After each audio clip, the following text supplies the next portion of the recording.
जब आप बंगाल की प्रतिभा और बंगाल की बुद्धि के संग मुकाबला नहीं कर पाते हैं, तब आप क्या करते हैं? बंगाल को बदनाम करते हैं, बंगाल को गाली देते हैं। और ये कौन कर रहा है? भारतीय जनता पार्टी।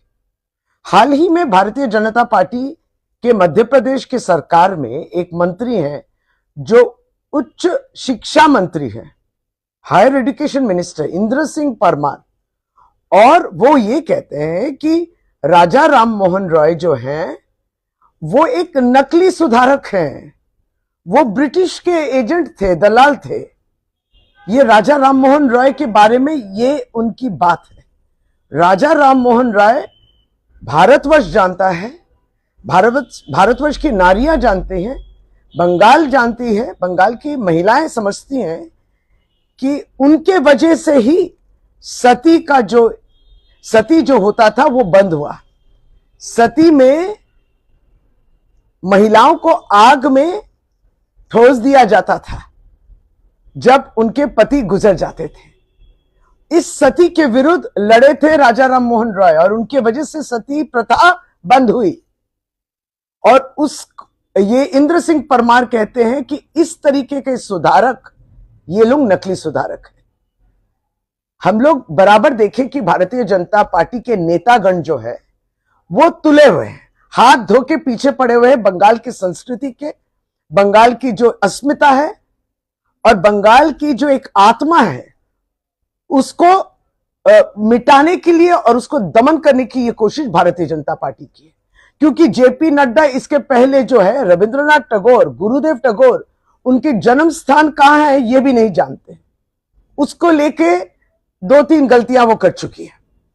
जब अमित शाह कलकत्ता में थे केंद्रीय होम मिनिस्टर, तब उनके रैली में भारतीय जनता पार्टी के वर्करों ने ईश्वर चंद्र विद्यासागर की मूर्ति को तोड़ दिया, तोड़ के कुचल के उसके ऊपर से चल गए। उत्तर प्रदेश में गुरुदेव टैगोर माने रविंद्रनाथ टैगोर की जो कथा है, उनकी जो लिपि है, ये सब जो है मिटा दिया गया है। बच्चे नहीं पढ़ेंगे रविंद्रनाथ टैगोर के बारे में क्योंकि वो बंगाल के संतान हैं। इतना भी नहीं समझते हैं कि सारा भारतवर्ष और अंतर्जातीय क्षेत्र में भी गुरुदेव टैगोर की क्या स्थान है।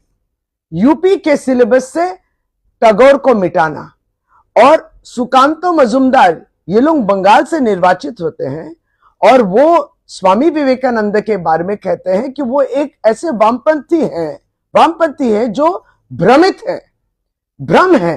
तो ये भ्रम उनमें नहीं है, स्वामी विवेकानंद में नहीं है, भ्रम आप में है, आपके भारतीय जनता पार्टी में है। और हम लोग ये तो नहीं कहते, अगर भारतीय जनता पार्टी सोचती कि अपने पांव में ही कुल्हाड़ी मारना है तो मारो, लेकिन इस तरीके से बहाने और इस तरीके से बंगाल को आप बदनाम नहीं कर सकते। और बंगाल पूरी ये बात को देख रही है कि आप जब बंगाल के आत्मा को आक्रमण करते हैं, बंगाल के अस्मिता जो है उस पर प्रहार करते हैं, इससे जो है बंगाल के लोग भारतीय जनता पार्टी के चरित्र समझ चुके हैं।